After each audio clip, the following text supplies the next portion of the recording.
Pero bago ko to simulan, meron lang akong gustong i-share sa inyo. Nakakatawang pangyayari. Tawan-tawa ako dito kasi ang lupit ng timing. Nung kaka-upload ko pa lang kasi ng ating Peklat Animation, ay sobrang dami nag-comment na ikwento ko to yung aking first girlfriend. Nung una-una, nagdadalawang isip ako kung ikikwento ko ba to sa inyo. Kasi sa totoo lang, pagdating sa akin love story, ay nahihiya ako ito ikwento. Pero nakakatawa yung unang girlfriend experience ko, kaya parang gusto ko rin to ikwento sa inyo. Ang problema lang, ay ayaw ko nagmumukha ako nagfe-flex pag kwento ko to sa inyo. Kaya naman may debate nagaganap sa utak ko noong mga oras na yon. Tapos maya-maya, merong hindi ka panipaniwala nangyari.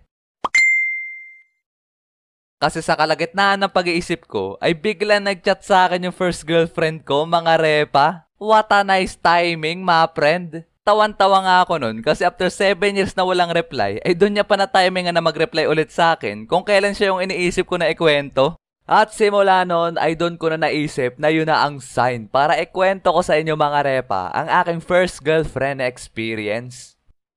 Etong kwento ko na to mga repa ay nangyari nung grade 7 pa lang ako, mga panahong anime at paglalaro pa lang ang nasa isip ko, ni hindi ko nga halos akalain na magkakaroon ako ng GF noong mga panahon na yon. Dati kasi, dun sa school na pinapasukan ko, ay may dalawang building na magkatabi. Yun ay ang Building A at Building B. At nasa Building A, ang room namin noon. At dahil magkatapat lang at malapit sa isa't isa, yung dalawang building sa school namin na yun, ay kitang-kita namin yung room sa kabilang building. At hindi ito ganong kalayuan. As in, kaya mo makipag-usap dun sa mga tao sa kabilang building.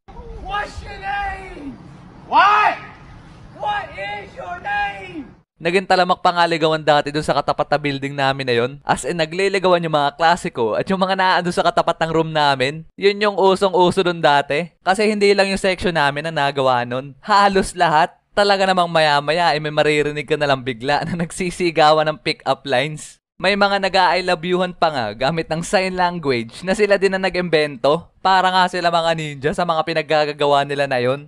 Madami pa nga sila mga pinaggagawa nun. Habang ako, parang kulangot lang dun sa ledgi kasi hindi ko kaya yung mga pinaggagawa nila. Feel ko kasi nun parang sobrang bata ako pa para magkajowa. Pero meron ako nung dalawang tropa na kasama din sa mga nanliligaw dun sa taga-katapat namin na building. At simula nung napasagot na nila yung mga nililigawan nila sa kabilang building, ay dito na nagsimula yung mga hindi inaasahan na pangyayari. Oy Rio, single ka pa, di ba? Ha? Bakit? Ngiting may binabalak kayo ah. Di pre, baka gusto mo kasi magka-jowa. Hehe. Kaya nga pre, may rereto kami sa'yo. Sira ulo, hindi naman ako nagpapahanap ng jowa. Yung naging GF kasi nung dalawa kong tropa mga repa ay magkaibigan. At meron pa silang isa pang kaibigan na babae. At yun ang nirereto ng dalawa kong tropa sa akin. Ano pre, gawin mo ng GF para